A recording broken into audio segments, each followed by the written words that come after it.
Hello बच्चों, अपने पिछले वीडियोस में हम लोगों ने इलेक्ट्रोस्टैटिक्स से 3 सेट्स किए थे, जिसमें हमने 45 क्वेश्चन सॉल्व किया था, जो कि इम्पोर्टेंट क्वेश्चंस थे यूपी सीबीएसई या स्टेट बोर्ड्स के लिए। साथ ही साथ ये नीट और जेईई जैसे एग्जाम्स के लिए भी इम्पोर्टेंट थे। उन क्वेश्चंस में हम लोग उसका पूरा डिटेल सॉल्व करते थे, मतलब क्वेश्चन के टॉपिक से रिलेटेड हर चीज़ देखते थे।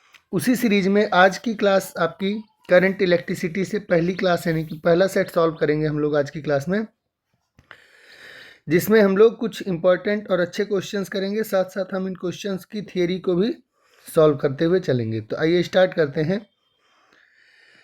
देखिए, हमारा पहला क्वेश्चन है, unit of electrical conductivity is. Unit of electrical conductivity, electrical conductivity का यूनिट यानी विद्युत चालकत्व का SI यूनिट का मात्रक है। हमें पता होना चाहिए कि चालकत्व क्या होता है, यानी कि कंडक्टिविटी क्या होती है और चालकता क्या होती है। एक वर्ड होता है चालकत्व और एक वर्ड होता है चालकता। यानी एक है कंडक्टिविटी, कंडक्टिविटी, और एक है कंडक्टेंस, कंडक्टेंस। ठीक है, अब आपको ये ध्यान रखना होगा कि कौन किसको रिप्रेजेंट करता है। तो ध्यान रखिएगा, इलेक्ट्रिकल कंडक्टिविटी को हिंदी में कहते हैं चालकता और चालकत्व को हिंदी में कहते हैं कंडक्टेंस। ठीक है, चालकत्व को हिंदी में कहते हैं कंडक्टेंस। तो यहाँ पे लिखा हुआ कंडक्टिविटी, जबकि यहाँ पे लिखा है चालकत्व, तो ये बात गलत है। बल्कि यहाँ पे क्या होना चाहिए, यहाँ होना चाहिए चालकता। ठीक है, यहाँ पे क्या होना चाहिए, चालकता। ठीक, क्लियर हो गया। अब अगर चालकता का हमको पूछना है SI यूनिट, तो चालकता माने हो गया कंडक्टिविटी। तो कंडक्टिविटी को रिप्रेजेंट करते हैं सिग्मा से, और सिग्मा बराबर होता है 1 बाई रेसिस्टिविटी। कंडक्टिविटी मतलब हो गया 1 बाई रेसिस्टिविटी, जहाँ रेसिस्टिविटी मतलब हो गया प्रतिरोधकता, यानी कि प्रतिरोधकता के व्युत्क्रम को चालकत्व कहते हैं। ठीक है, प्रतिरोधकता के व्युत्क्रम को चालकत्व कहते हैं। इसका अर्थात मतलब हो गया कि इलेक्ट्रिकल रेसिस्टेंस, रेसिस्टिविटी जिसे हम स्पेसिफिक रेसिस्टेंस भी कहते हैं, को कहते हैं, उसके रेसिप्रोकल को कहते हैं इलेक्ट्रिकल कंडक्टिविटी, जिसे हम सिग्मा से प्रदर्शित करते हैं। सिग्मा इक्वल टू होता है 1 बाई रो। जबकि जो कंडक्टेंस होता है उसको हिंदी में कहते हैं चालकत्व। जो रेसिस्टेंस होता है उसे हिंदी में क्या कहते हैं, चालकत्व। और चालकत्व को यानी कि कंडक्टेंस को रिप्रेजेंट करते हैं कैपिटल G से, जो रेसिप्रोकल होता है प्रतिरोध यानी रेसिस्टेंस का। ठीक, अब अगर हम इस पर्सपेक्टिव से देखें तो R का SI यूनिट होता है ओम, रो का SI यूनिट होता है ओम मीटर। इस हिसाब से G का SI यूनिट हो गया ओम इनवर्स, और इसी पर्सपेक्टिव से सिग्मा का SI यूनिट हो गया ओम इनवर्स और मीटर इनवर्स। तो SI unit of resistivity, SI unit of electrical conductivity यानी कि विद्युत चालकता का SI मात्रक हो गया ओम इनवर्स मीटर इनवर्स, जो कि ऑप्शन नंबर 3 है। ठीक है, हो गया। अब हम इससे रिलेटेड कुछ और चीज़ों को चेक कर लेते हैं जो हमारे लिए इम्पोर्टेंट होने वाले हैं बोर्ड एग्जाम्स के पर्सपेक्टिव से। क्या क्या चीज़ें हैं, तो देखिए, ओम के नियम से हम लोगों ने पहली बार रेसिस्टेंस के बारे में जाना था। और ओम का नियम कहता है कि किसी भी, मान लिए कोई चालक ले लेते हैं, कोई चालक है, कोई कंडक्टर है, इसके दोनों सिरों पर हमने पोटेंशियल डिफरेंस दिया V। तो इसमें एक करंट फ्लो होता है I from higher potential to lower potential. So ये जो V होता है वो डायरेक्टली प्रोपोर्शनल होता है I के, इसलिए V इक्वल्स टू कहते हैं R इंटू I, जहाँ R क्या है, रेसिस्टेंस है। R क्या है, रेसिस्टेंस है। तो R इक्वल्स टू हो गया V बाई I। जब हम लोग R का फार्मूला ढूंढते हैं तो हमारे R का फार्मूला था रो L बाई A, जहाँ रो रेसिस्टिविटी होती है, यानी कि चालकत्व होता है, चालकता होती है, सॉरी प्रतिरोधकता होता है। रेसिस्टिविटी होता है जिसे हम क्या कहते हैं, प्रतिरोधकता। ठीक है, यानी विशिष्ट प्रतिरोध। और एल क्या है, इस तार की लंबाई है, लेंथ है, और ए एरिया ऑफ क्रॉस सेक्शन है, ए एरिया ऑफ क्रॉस सेक्शन है, यानी कि अनुप्रस्थ परिच्छेद क्षेत्रफल है, एरिया ऑफ क्रॉस सेक्शन है। ठीक है, इसमें तो कोई दिक्कत नहीं होना चाहिए। अब आर का फॉर्मूला हो गया V by I rho L by A. अगर हम ड्रिफ्ट वेलोसिटी के कॉन्सेप्ट को ध्यान रखें तो हमारा जो ओवरऑल आर का जो फार्मूला आता है वो आता है M L by N E square A और टाउ, जिसमें से एल और ए को अलग कर लें तो बाकी जो चीज़ें बची वो क्या क्या बची, M by N E square और टाउ। ठीक है, जिसमें एम मास है, स्मॉल एन इस कंडक्टर के अंदर पर यूनिट वॉल्यूम में नंबर ऑफ फ्री इलेक्ट्रॉन्स हैं। ठीक है, टाउ जो है वो रिलैक्सेशन टाइम है। क्लियर हो गया। रेसिस्टेंस 4 फैक्टर्स पे डिपेंड करता है। कौन कौन से, लेंथ पर, एरिया ऑफ क्रॉस सेक्शन पर, ठीक, मटेरियल पर, और किस पर डिपेंड करता है, तो मटेरियल के साथ डिपेंड करता है टेम्परेचर पर। लेंथ बढ़ाते हैं तो रेसिस्टेंस बढ़ता है क्योंकि रेसिस्टेंस डायरेक्टली प्रोपोर्शनल है एल के। Length area of cross section को कम करते हैं तो रेसिस्टेंस बढ़ता है, यानी एरिया ऑफ क्रॉस सेक्शन बढ़ाने से रेसिस्टेंस घट जाएगा। तो आर इन्वर्सली प्रोपोर्शनल हो गया एरिया के। अब आते हैं मटेरियल पर। मटेरियल चेंज करने से क्या फ़र्क पड़ेगा, मटेरियल चेंज करने से जो मटेरियल के अंदर पर यूनिट वॉल्यूम में नंबर ऑफ मॉलिक्यूल्स हैं, sorry number of free electrons हैं, वो चेंज हो जाता है। यानी एन क्या है, नंबर डेंसिटी है, एन क्या है, number of electron per unit volume, यानी एकांक आयतन में मुक्त इलेक्ट्रॉनों की संख्या, जिसे हम नंबर डेंसिटी कहते हैं।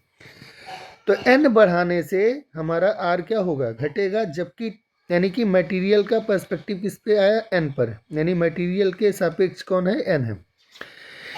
तो मटेरियल चेंज करने से भी प्रतिरोध चेंज हो जाता है। और लास्ट है टेम्परेचर।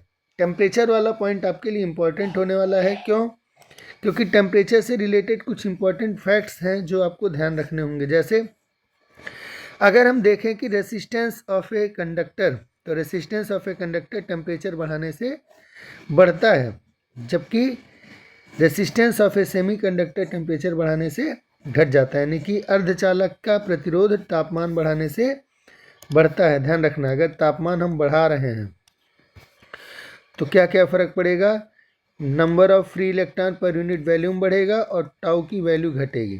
ठीक है, अब आर का फार्मूला होता है M L by N E square A और टाउ।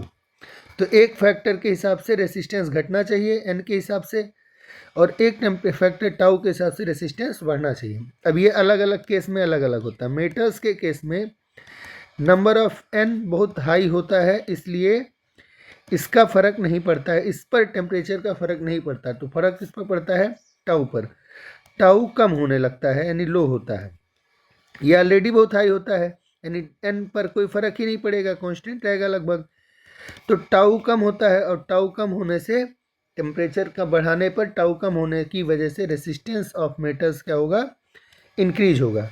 वहीं अगर हम बात करें सेमी कंडक्टर्स की, तो सेमी कंडक्टर में एन कम होता है, लेकिन जैसे जैसे टेम्परेचर बढ़ाते हैं तो एन बढ़ता जाता है। एन बढ़ने की वजह से जो मेन फैक्टर हमारा होता है वो एन ही का आता है, इसलिए इसका रेसिस्टेंस घटता है। तो ध्यान रखना है, मेटल्स का रेसिस्टेंस टेम्परेचर बढ़ाने से मेटल्स का रेसिस्टेंस बढ़ता है, जबकि टेम्परेचर बढ़ाने से सेमीकंडक्टर्स का रेसिस्टेंस कम होता है। ठीक है, तो आइए अब हमने अपने नेक्स्ट क्वेश्चन पर चलते हैं। Question number 2। In which of the following relation between drift velocity VD and electric field E Ohm's law is followed. किस इनमें से वेग और विद्युत क्षेत्र के बीच किस संबंध में से किसमें ओम के नियम का पालन होता है। तो आइए देखते हैं पहले ये है क्या एक्चुअली।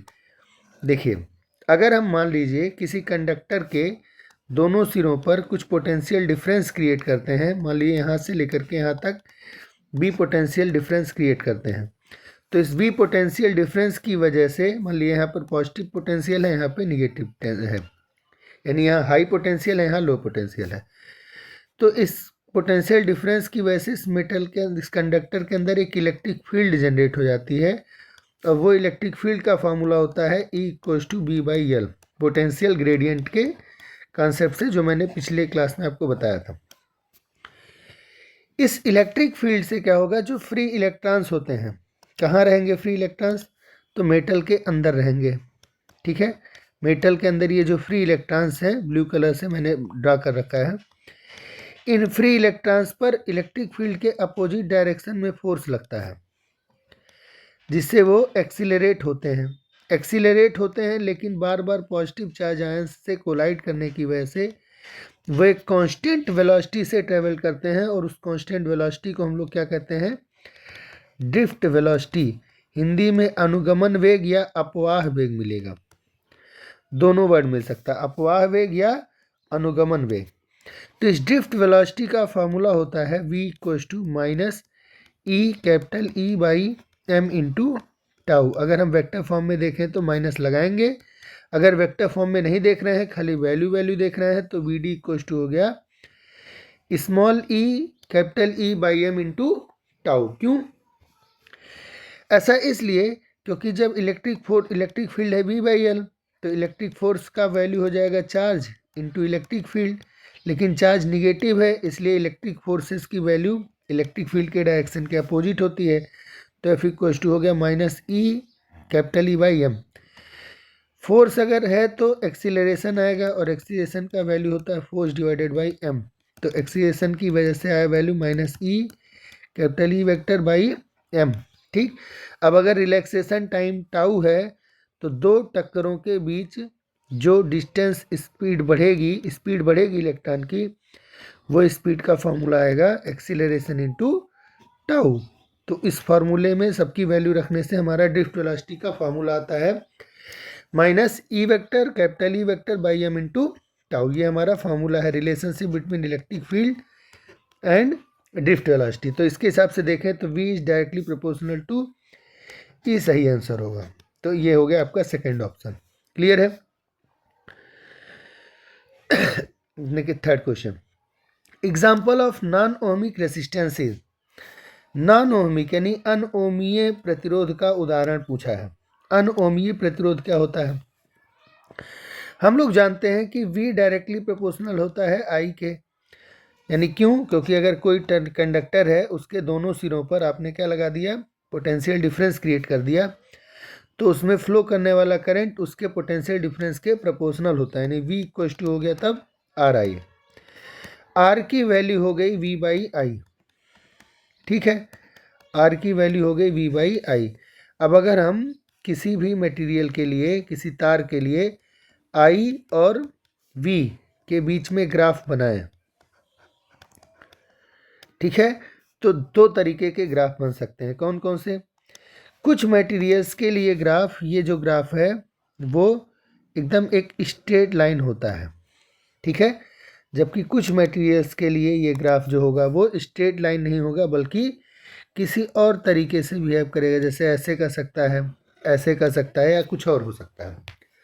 तो ऐसे मटेरियल्स जिनके लिए V और I का ग्राफ स्ट्रेट लाइन है, इसका मतलब हुआ V और I का जो रेशियो है वो कांस्टेंट है, यानी ऐसे मटेरियल्स जो ओम्स लॉ का फॉलो करते हैं हमेशा, यानी ओम्स लॉ को जनरली फॉलो करते हैं, उन्हें कहते हैं ओमिक रेसिस्टेंस। जो ओम्स लॉ को क्या करते हैं, ओबे करते हैं, फॉलो करते हैं, ठीक है, यानी ओम लॉ का पालन करते हैं।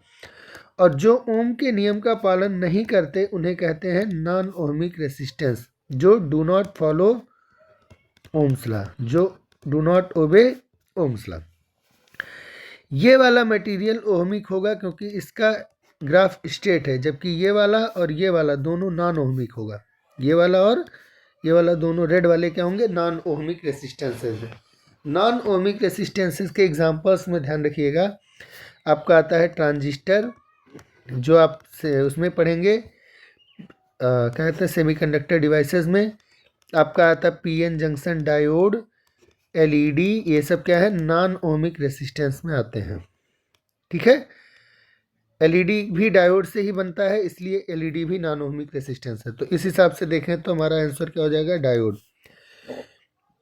कॉपर मेटल है, ओम के नियम का पालन करेगा, कार्बन रेसिस्टेंस भी पालन करेगा, और करंट तो कोई मतलब ही नहीं बनता क्योंकि करंट रेसिस्टेंस तो है नहीं। क्लियर हो गया? तो आपका आंसर हुआ क्वेश्चन ऑप्शन नंबर 3, यानी डायोड जो है वो नॉन ओमिक है, यानी अनओमी है।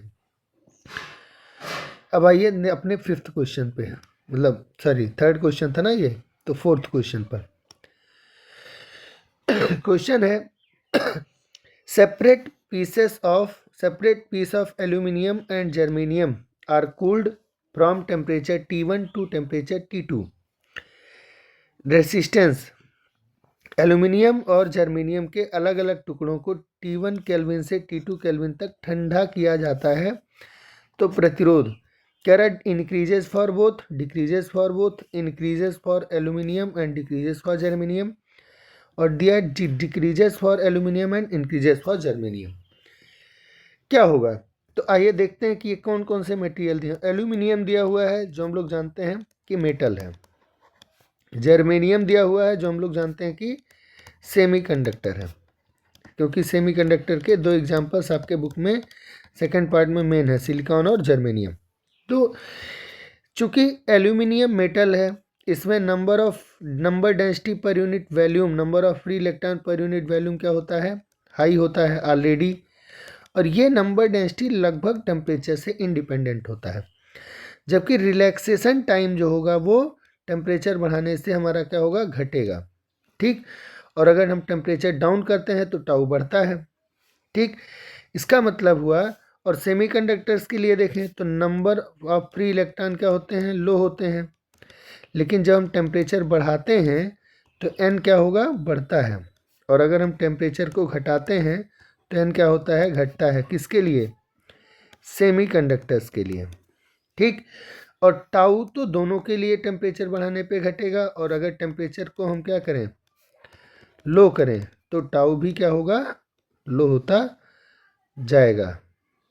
सॉरी, ये टेम्परेचर बढ़ाने से टाउ रिलैक्सेशन टाइम घटेगा, हाँ, क्योंकि तेज चलेगा, और टेम्परेचर घटाने से रिलैक्सेशन टाइम बढ़ेगा, उल्टा हो गया। ठीक है, अब इससे फ़र्क क्या पड़ा? इससे फ़र्क ये पड़ता है कि देखिए, हम कह रहे हैं कि ठंडा हो रहा है, ठंडा होने से 2 फैक्टर्स काम आएंगे। कौन कौन से? किसी भी मटेरियल के रेसिस्टेंस को इम्पैक्ट करने वाले 2 फैक्टर्स होते हैं। कौन कौन से? तो हम लोग जानते हैं रेसिस्टेंस का फॉर्मूला होता है रो L/A, या ये एक फॉर्मूला है ml/NA/E² और टाउ। टेम्परेचर बढ़ाने से mass of electron, length of conductor, charge on electron और एरिया ऑफ कंडक्टर पर फर्क नहीं पड़ेगा, लेकिन जब हम टेम्परेचर घटाएंगे, क्योंकि यहाँ ठंडा करने के लिए कह रहा है, तो 2 चीज़ों पर फर्क पड़ेगा, n पर और टाउ पर। जब टेम्परेचर डाउन करेंगे तो कम number of free electrons free होंगे, इसलिए n घटेगा। जब हम टेम्परेचर डाउन करेंगे तो मटेरियल जो इलेक्ट्रॉन्स हैं उनकी काइनेटिक एनर्जी घटेगी, इसलिए वो धीरे चलेंगे तो रिलैक्सेशन टाइम बढ़ेगा। इसका मतलब है कि टेम्परेचर डाउन करने से रेसिस्टेंस एक फैक्टर की वजह से कम होना चाहिए और एक फैक्टर्स की वजह से बढ़ना चाहिए। अब जो एल्यूमिनियम होगा वो मेटल्स है, और मेटल में number of free electron per unit volume already high होता है, और इसकी वैल्यू टेम्परेचर पर डिपेंड नहीं करती। इसका मतलब है कि एल्यूमिनियम के लिए कौन सा फैक्टर ज़्यादा इंपॉर्टेंट है? टाउ वाला। अब क्योंकि टाउ बढ़ रहा है इसलिए रेसिस्टेंस घटेगा, तो कह सकते हैं कि मेटल्स का रेसिस्टेंस टेम्परेचर बढ़ाने से घटता है, यानी एल्यूमिनियम का रेसिस्टेंस टेम्परेचर बढ़ाने से घटेगा। जबकि सिलिकॉन के केस, सॉरी जर्मेनियम के केस में नंबर ऑफ फ्री इलेक्ट्रॉन बहुत कम होते हैं, और जैसे जैसे हम टेम्परेचर डाउन होते करते हैं तो नंबर ऑफ फ्री इलेक्ट्रॉन और घटते हैं, और अगर n घटेगा तो R की वैल्यू n के इन्वर्सली प्रोपोर्शनल है, इसलिए रेसिस्टेंस बढ़ेगा। तो जर्मेनियम का रेसिस्टेंस क्या होगा? इंक्रीज होगा। इस हिसाब से देखें तो हमारा ऑप्शन नंबर 4 सही जाएगा। क्यों? क्योंकि ऑप्शन नंबर 4 कह रहा है कि decreases for aluminium and increases for germanium. Clear हो गया? तो आंसर 4 जो होगा वो करेक्ट आंसर होगा, ऑप्शन 4 करेक्ट आंसर होगा। ठीक है, ये क्वेश्चन देखिए, क्वेश्चन नंबर 5। देखिए क्वेश्चन क्या कह रहा है, drift velocity of electrons in a conductor is v if current in the wire is I। मतलब अगर करंट I है तो ड्रिफ्ट वेलोसिटी कितनी है, v। ठीक है, फिर कह रहा है if the current is 2I in a wire of same material, sorry ये स्मॉल I रहेगा, but double the radius, radius इस बार क्या हो गया, बढ़ गया, तो यानी करंट की वैल्यू हो गई 2I, यहाँ रेडियस r था, यहाँ रेडियस हो गया 2r, तो नया v क्या होगा, v डैश क्या होगा या v2 क्या होगा। ठीक है, क्वेश्चन पूछा है इलेक्ट्रॉनों का चालक में अनुगमन वेग v है जब तार में धारा I प्रवाहित हो रही है। यदि समान पदार्थ के तार में धारा 2I कर दी जाए और उस तार की त्रिज्या 2 गुनी हो तो इलेक्ट्रॉनों के अनुगमन वेग का वैल्यू होगा। इलेक्ट्रॉन का अनुगमन वेग यानी कि ड्रिफ्ट वेलोसिटी किन फैक्टर्स पर डिपेंड करता है, चेक करते हैं। तो अभी हम लोगों ने पीछे पढ़ा है कि ड्रिफ्ट वेलोसिटी इक्वल्स टू होता है E capital E by m into tau. Clear है। अगर हम करंट और ड्रिफ्ट वेलोसिटी का फॉर्मूला ढूंढे तो I इक्वल्स टू होता है N A E और V। कैसे देख लीजिए ध्यान से, मान लीजिए कि ये एक कंडक्टर है, ठीक, इसमें एरिया ऑफ क्रॉस सेक्शन हो गया कैपिटल A, इसका लेंथ हो गया L, number of free electron per unit volume यानी कि एकांक आयतन में मुक्त इलेक्ट्रॉनों की संख्या हो गया स्मॉल n।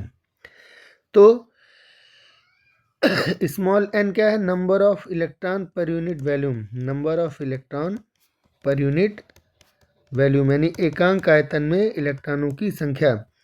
तो टोटल फ्री इलेक्ट्रॉन्स कितने हो गए, नंबर ऑफ फ्री इलेक्ट्रॉन है, टोटल फ्री इलेक्ट्रॉन्स कितने हो गए, ऑब्वियस सी बात है n इंटू वैल्यूम, वैल्यूम माने एरिया इंटू लेंथ।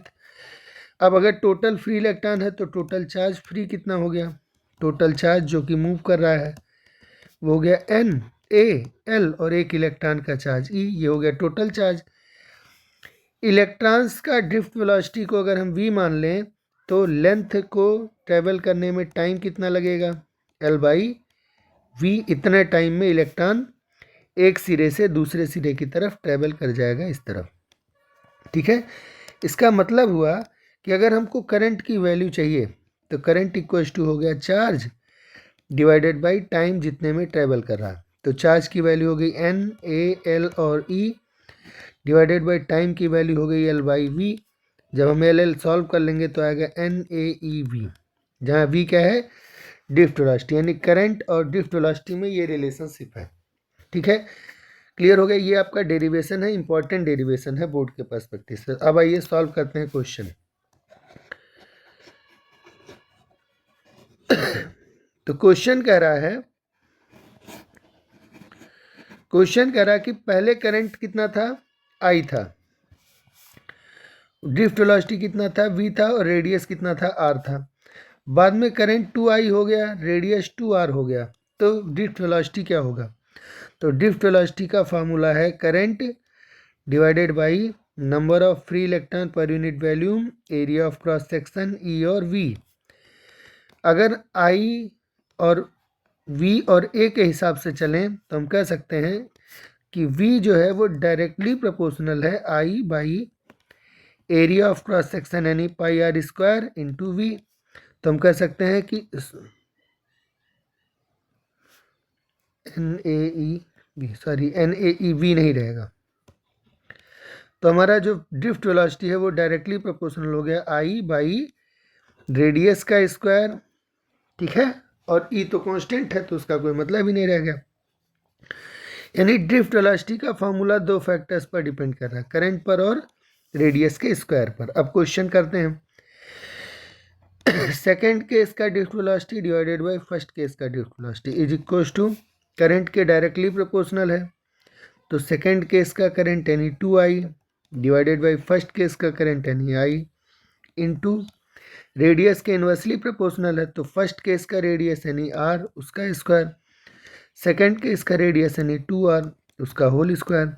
सब कुछ सॉल्व करिए तो आएगा 2 इंटू 1/4 जो आया 1/2, यानी कि सेकंड केस की वेलोसिटी फर्स्ट केस की वेलोसिटी की 1/2 होगी।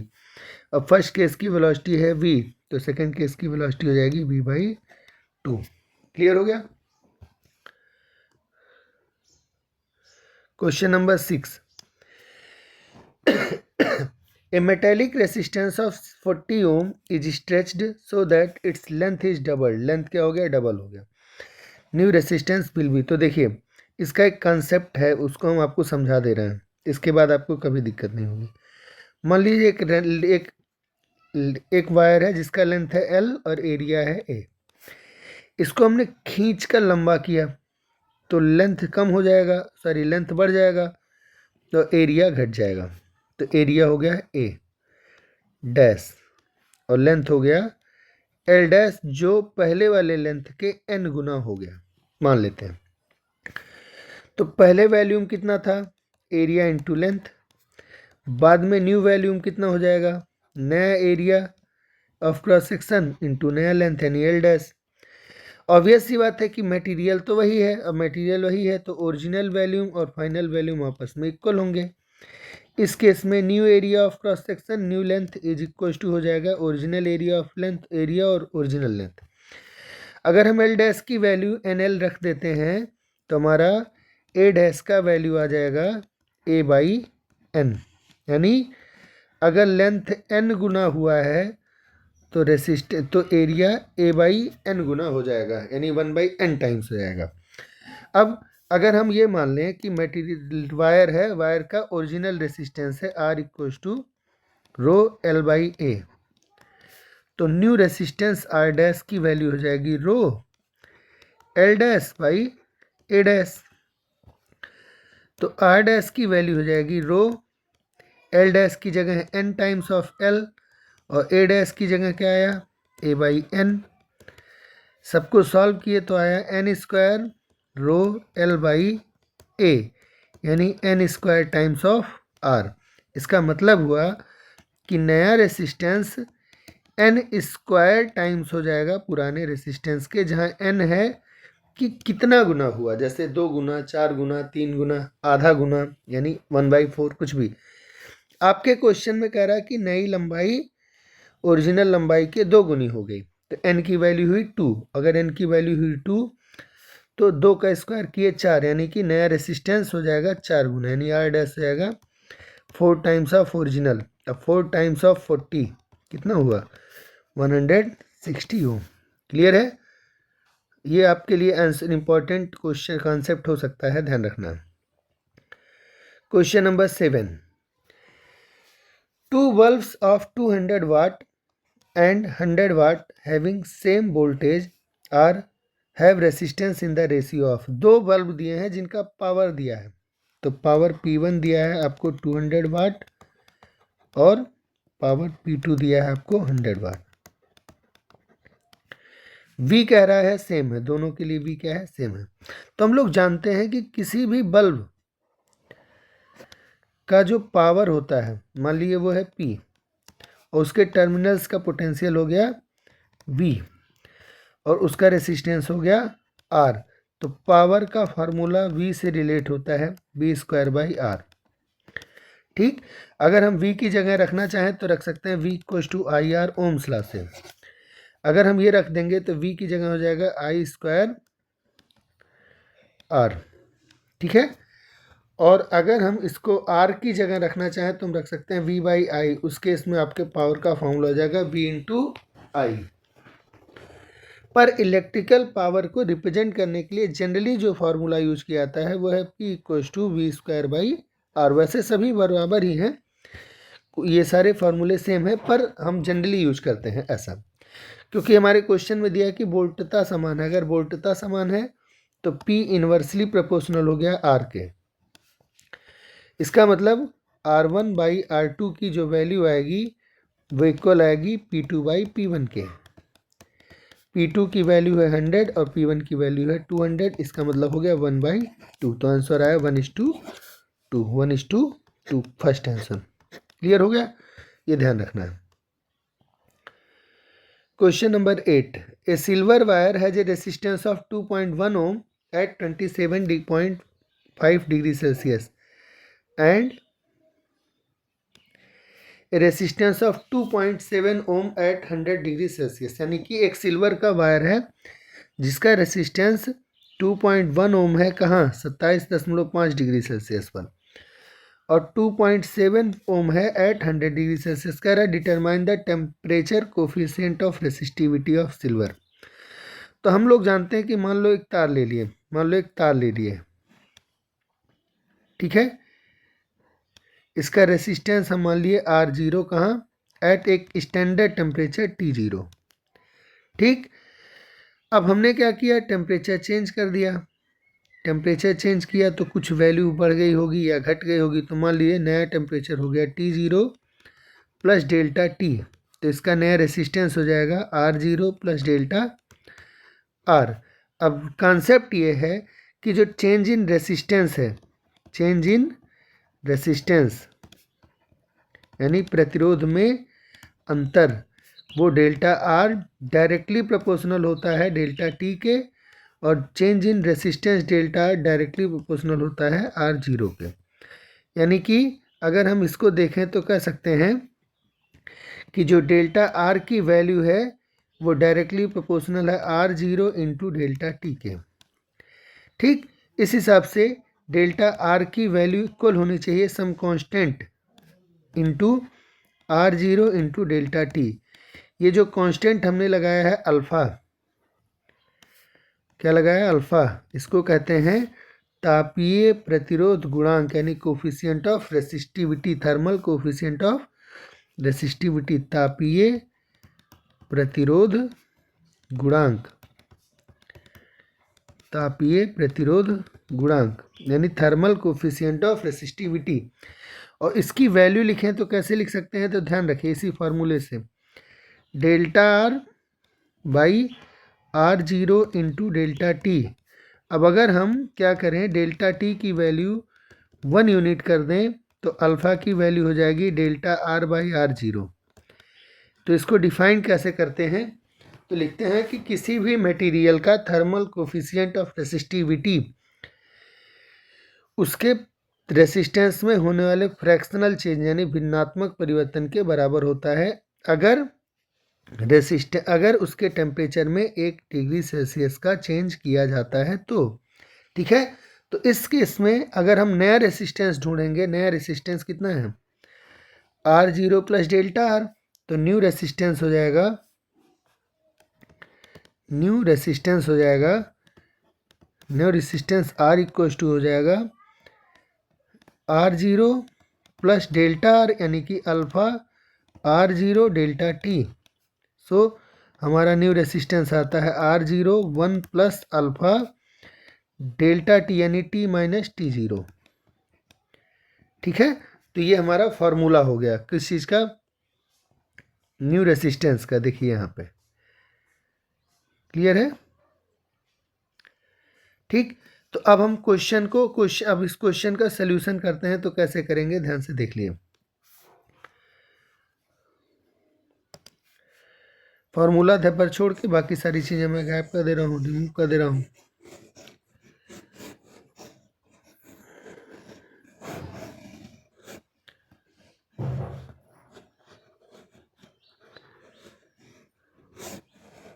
ठीक है, तो अब हमारे पास देखिए सल्यूशन कह रहा है R at any temperature is equal to standard resistance 1 plus alpha T minus standard temperature T0। अगर हम 27.5 को ही स्टैंडर्ड मान लें तो हमको उसका रेसिस्टेंस पता है, तो हम R की जगह रख सकते हैं जो हमको नया वैल्यू दिया हुआ 100 डिग्री सेल्सियस वाला यानी कि 2.7, तो R0 की जगह हो गया 2.7, R की जगह R0 की जगह हो जाएगा 2.1 ओम, 1 प्लस अल्फ़ा नहीं पता, T हो गया 100 तो माइनस T0 हो गया 27.5। इसको सॉल्व कर लीजिए, ये आ जाएगा इधर, तो 2.7 डिवाइडेड बाई 2.1 इक्वल्स टू बचा 1 प्लस अल्फ़ा, और 100 में से 27.5 गया तो 0 में से ऐसे घटा लीजिए, ठीक। 10 में से 5 गया 5, 9 में से 7 गया तो 2 पॉइंट, और 9 में से 2 गया तो 7, 72.5, 72.5। क्लियर हो गया। अब अगर हम इस 1 को इधर ट्रांसफ़र करें तो हो जाएगा 2.7 by 2.1 minus 1 is equals to alpha into 72.5।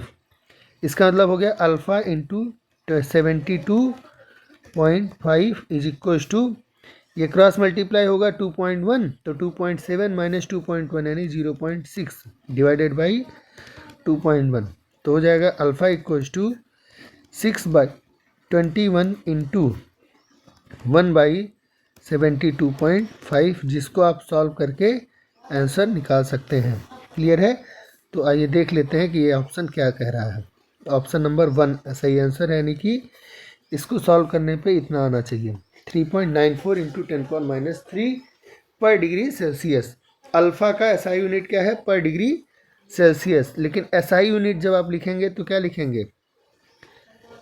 SI unit लिखेंगे तो पर डिग्री सेल्सियस नहीं लिखेंगे, बल्कि केल्विन इनवर्स लिखेंगे। अल्फ़ा का एसआई यूनिट क्या है? Kelvin inverse. ठीक है, यहाँ के अल्फ़ा का यानी तापीय प्रतिरोध गुणांक का। हम आते हैं अपने नेक्स्ट क्वेश्चन पर। नेक्स्ट क्वेश्चन है 9th। ये देखिए एक इंपॉर्टेंट क्वेश्चन होने वाला है आपके लिए, बोर्ड के लिए।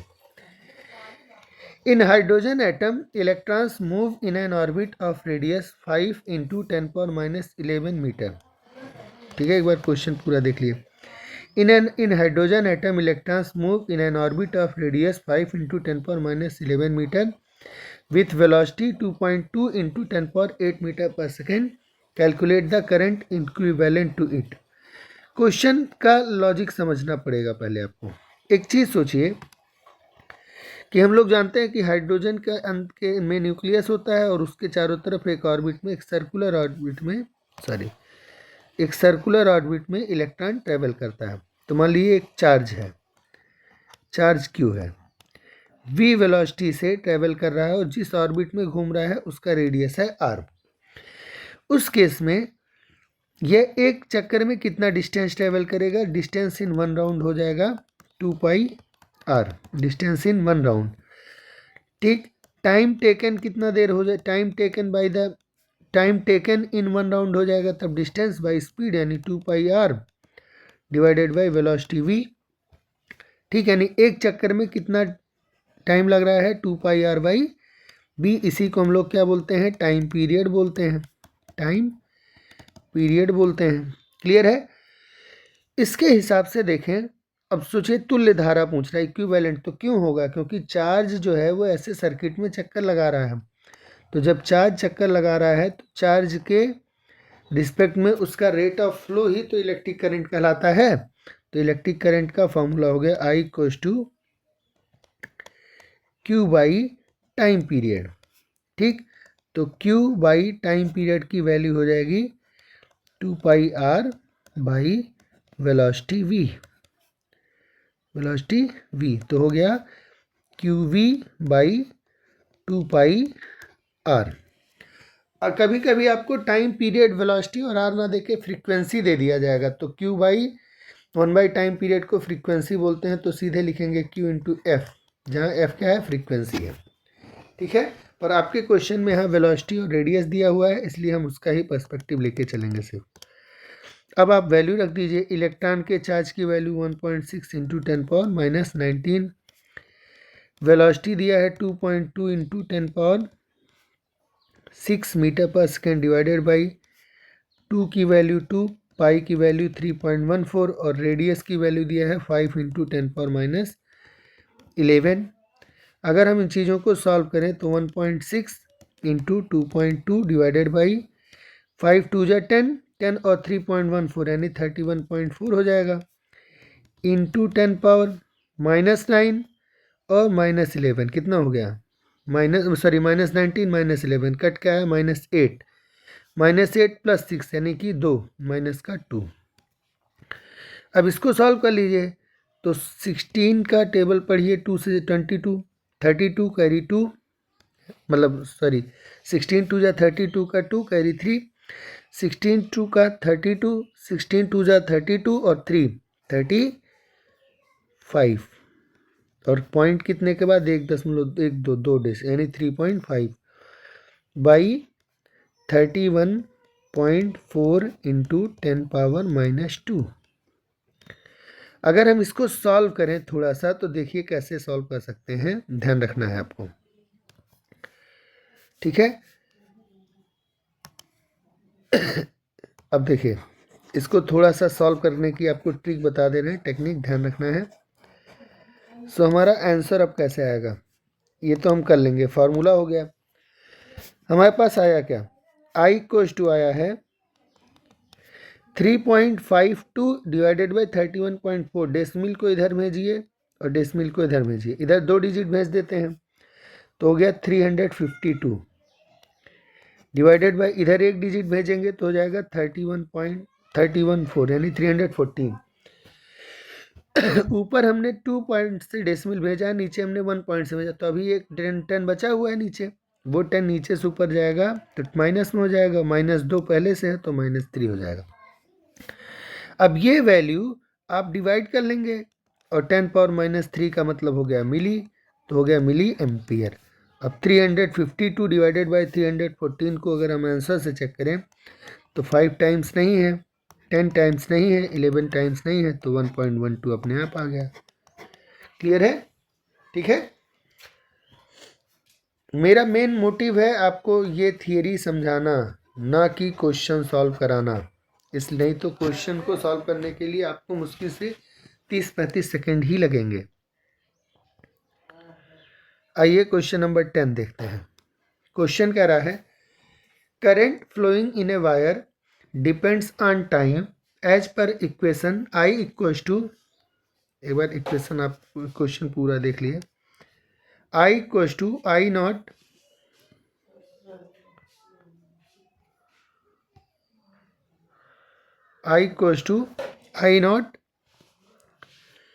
C plus CT, where I naught equals to 10 ampere, C equals to 2 ampere per second. Find the charge flowing through any cross section of the wire in 10 second. ठीक है, clear हो गया क्वेश्चन। एक तार में प्रवाहित धारा I इक्वल्स टू है I नॉट प्लस CT। धारा का फॉर्मूला क्या है देखिए, धारा बराबर कह रहा है I इक्वल्स टू है I नॉट प्लस CT, पर आई नॉट की वैल्यू दिया है 10 एम्पियर। आई नॉट कितना दिया है 10 एम्पियर, तो हो गया 10 प्लस CT में C की वैल्यू दिया हुआ है 2 एम्पियर पर सेकेंड यानी 2, तो हमारे I का इक्वेशन हो गया I इक्वल्स टू 10 + 2T।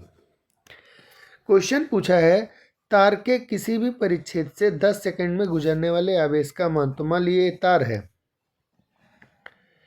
ठीक, इस तार में कोई एरिया ऑफ क्रॉस सेक्शन ले लिए ये वाला एरिया, इसमें से चार्ज फ्लो कर रहे हैं। तो सिंपल सी बात है कि जब करंट फ्लो होता है तो चार्ज का रेट ही तो कहलाता है। करंट क्या है, करंट है rate of flow of electric charges from any cross section. So DQ equals to हो जाएगा आपका I इंटू DT। तो अगर हमको नेट Q निकालना है तो हम इंटीग्रेट कर देंगे I DT को। अब लिमिट्स दिया है 10 सेकेंड का, 0 से 10 सेकेंड तक के लिए कर दीजिए। सो हमारा आंसर कैसे आएगा, हमारा आंसर आएगा I equals to sorry net Q equals to 0 से 10 इंटीग्रेशन किसका 10 + 2T का। अगर हम विथ रिस्पेक्ट टू किसके DT के सॉल्व कर लीजिए। ऐसे क्वेश्चन आपको JEE मेंस में भी मिल जाएंगे। 10 का 10T हो जाएगा और 2T का 2T² 2 हो जाएगा। क्यों, क्योंकि हमारे पास फार्मूला होता है x की पावर n का integration with respect to x equals to x की पावर n+1, यानी एक पावर ऐड हो जाती है और उतने से ही डिवाइड कर देते हैं। ठीक है, 2 कैंसिल हो गया तो हमारा आंसर आया 10T + T²। और लिमिट्स कहाँ से कहाँ तक हैं, 0 से लेकर के 10 तक। यहाँ भी लिमिट लगा दीजिए 0 से लेकर के 10 तक। अब लिमिट्स लगाइए, तो 10 पहले लिमिट क्या हो जाएगी, अपर लिमिट 10 इंटू टी यानी 100, 10 इंटू 10 यानी कि 100 प्लस 2 कैंसिल हो गया, 10 की वैल्यू रखे तो 10 स्क्वायर यानी फिर 100 और माइनस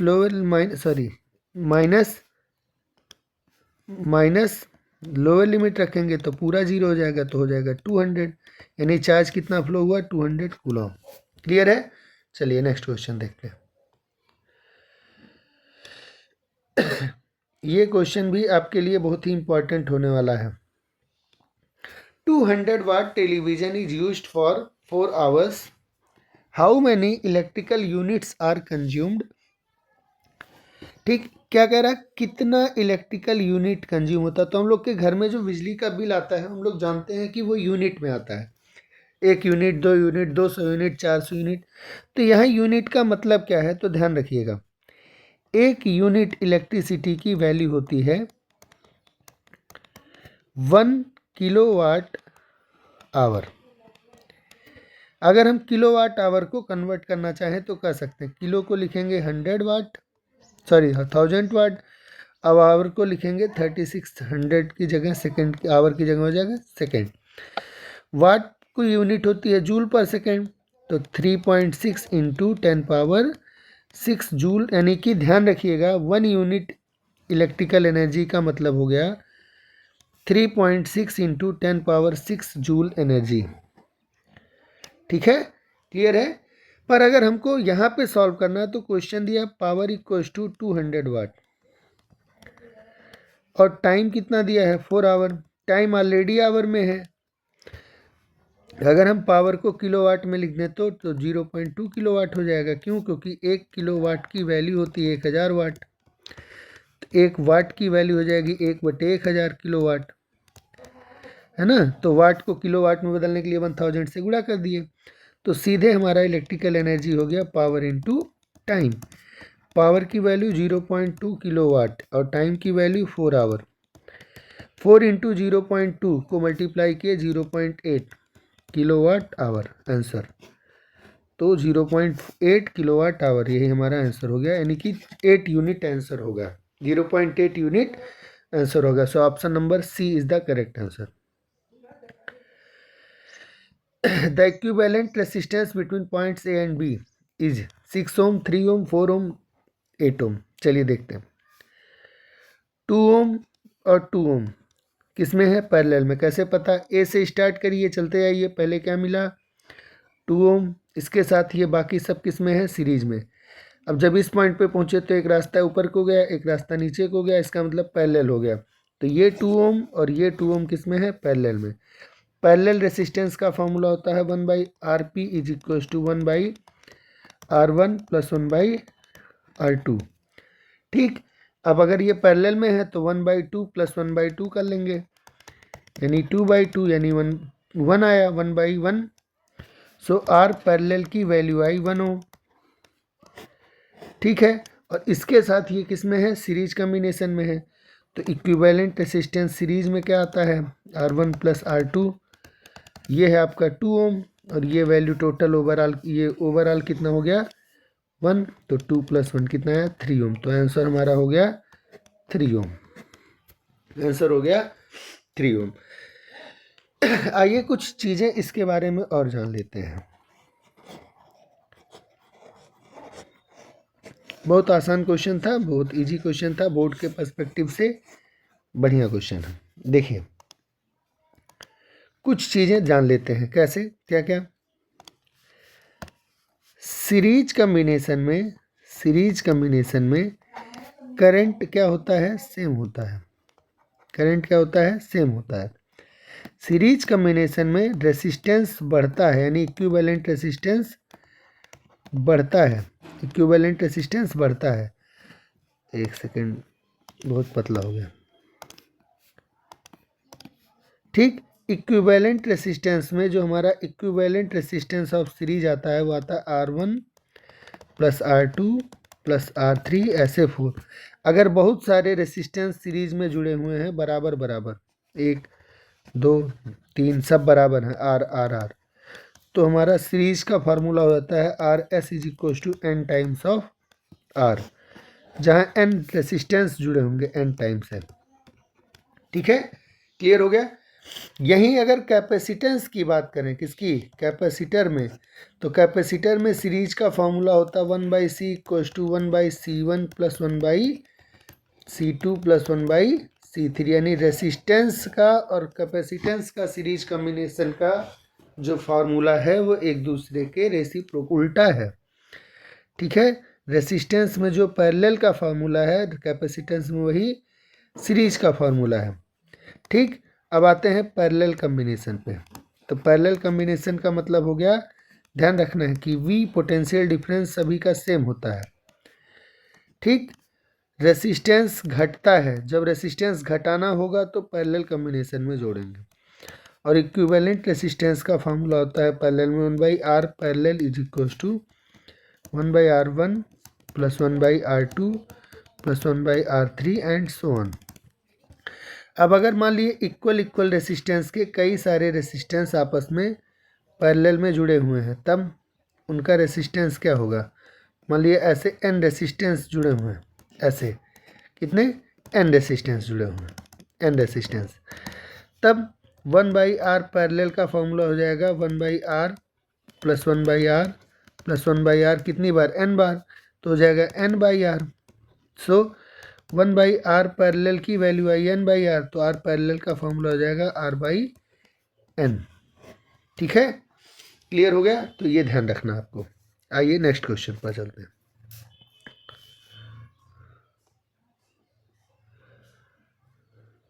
इसका आंसर क्या है, गलत दिया हुआ है।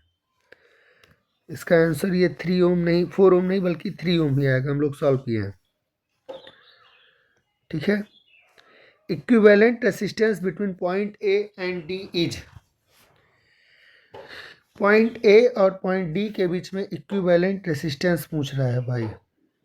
ए कहाँ है, डी कहाँ है, ए कहाँ है, डी कहाँ है। ए यहाँ है, देखिए ध्यान से, ए यहाँ है और डी यहाँ है। ए से चलकर डी तक जाने के लिए, ए से चलकर डी तक जाने के लिए एक रास्ता ऐसे गया है। ठीक, एक रास्ता ऐसे गया है, एक रास्ता ऐसे गया है। जो इधर से चल के आएगा वो बी से होते हुए सी पे पहुंचेगा, जो इधर से चलते हुए आएगा वो सी पे पहुंचेगा, और जो इधर से चलते हुए आएगा वो एस, जो और सी से वापस आएगा डी तक, इस तरीके से। और जो डायरेक्ट यहाँ से चल रहा है ए, इस तरीके से वो सीधे डी पे पहुंचेगा। इसका मतलब क्या है कि ए से जो चल रहा है वो बी होते हुए सी पे पहुंचेगा, और ए से जो चल रहा है वो 6 होते हुए डी सी पे पहुंचेगा। इसका मतलब है, इसका बेसिक मतलब है कि ये 3 ओम और ये 3 ओम सीरीज में है, और इन दोनों के साथ ये 6 ओम किस में है, पैरेलल में है। तो 3 + 3 का सीरीज कॉम्बिनेशन हो जाएगा 3 + 3 कितना हो जाएगा, 6 ओम। ये वाला 6 यानी ये वाला 6 और ये वाला 6 पैरेलल हो गया, तो 1/R पैरेलल की वैल्यू हो जाएगी 1/6 प्लस 1/6 यानी कि 2/6। इसका मतलब हुआ कि R पैरेलल की वैल्यू हो गई 6/2 यानी कि 3 ओम। यानी A और C के बीच का जो रेसिस्टेंस आया ऊपर के दो लाइंस का, वो आया कितना, 3 ओम। अब देखिए, समझ लिए फिर से, क्लियर है। अब देखिए, ये जो 3, ये 3 और ये 3 का रेसिस्टेंस आया 6, इस दोनों का और ये 6 का, यानी ये इतना टोटल का इक्विवेलेंट आया 3। अब देखिए, ये मिला के, ये सब मिला के 1 हो गए, और इसके साथ ये 3 वाला किस में है, सीरीज कॉम्बिनेशन में। तो फिर से हमारा R सीरीज की वैल्यू आया 3 + 3 यानी कि कितना, 6 ओम। और इन सभी के साथ, ये पूरे के साथ, इस पूरे के साथ ये 3 किस में है, पैरेलल कॉम्बिनेशन में। इसलिए हमारा फाइनल इक्विवेलेंट आया 1/3 प्लस 1/6 यानी 6 LCM, 3 × 2 = 6, तो 2 हो जाएगा, और 6 × 1 = 1 यानी 1 हो जाएगा। तो 3/6 यानी कि जो इक्विवेलेंट आएगा R का, वो आएगा 6/3 यानी 2 ओम। तो आंसर हुआ, चलिए देख लेते हैं, आंसर हुआ 2 ओम, यानी कि ऑप्शन नंबर 4। क्लियर है। 14 देखिए, resistance of a wire is 500 ohm, it's electrical conductance, विद्युत चालकता, चालकता नहीं है बल्कि ये क्या है, चालकत्व है। सेट बनाने वाले ने गड़बड़ कर दिया है तो ध्यान रखना, चालकत्व है। अब आते हैं चालक कंडक्टेंस, जी इक्वल्स टू होता 1/r, अगर जी इक्वल्स टू 1/r तो 1/500, यानी 1/5 इंटू 10⁻², यानी 0.5 इंटू 10⁻², जिसको हम लिख सकते हैं 0.005 ओम इनवर्स। ठीक, तो हमारा ऑप्शन नंबर 1 करेक्ट आंसर हो जाएगा। चलिए नेक्स्ट क्वेश्चन देखते हैं, ये लास्ट क्वेश्चन है, बहुत ही इंपॉर्टेंट है। A bulb marked 220 volt and 100 watt is connected to a supply of 110 volt. Power consumed will be। एक चीज ध्यान रखिएगा कि हर बल्ब या हर इलेक्ट्रिकल अप्लायंस का एक क्या होता है, हर इलेक्ट्रिकल रेसिस्टेंस का, हर इलेक्ट्रिकल अप्लायंस का एक पावर रेटिंग होता है, जो उस पर मेंशन होता है, पावर रेटिंग होती है। और वो पावर रेटिंग को दो चीज़ों से रिप्रेजेंट करते हैं, V0 और P0। कोई भी पहले दिया हुआ तो यूनिट देख लेंगे। आपके पास जो रेटिंग है वो है V0 की वैल्यू, V0 की वैल्यू है 220 वोल्ट, और P जो स्टैंडर्ड की वैल्यू है वो है 100 वाट। इसका मतलब होता है कि मान लो कोई बल्ब है जो 100 वाट का है, आप इसे किसी ऐसे सोर्स से कनेक्ट कर देते हैं जो कितनी सप्लाई दे सके, 220 वोल्ट, तब ये 100 वाट का बल्ब 100 वाट पावर खर्च करेगा। लेकिन अगर पावर सप्लाई कम हो गई या ज़्यादा हो गई तो क्या होगा, तो ध्यान रखिए, अगर पावर रेटिंग P0 V0 है तो P0 का फॉर्मूला होगा V0² R। इसका यूज करके हम रेसिस्टेंस ऑफ द अप्लायंस निकाल लेंगे V0² P0 से।